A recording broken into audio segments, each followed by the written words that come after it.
Hi everyone, welcome back to our channel. In today's video, I'm going to show you how to set up a business account on Instagram. If you are looking to promote your brand, products or services, a business profile is the way to go. So let's get started.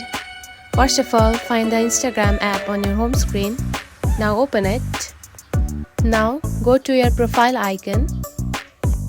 Here you can find the option of edit profile. Go ahead and select it. Scroll down and here you can find the option of category. Now tap on it. The category is in the digital creator option. Now select one business option that you want to select and change it into.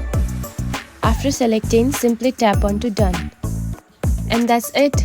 Your account is now set up as a business account on Instagram. Now you will have access to business features.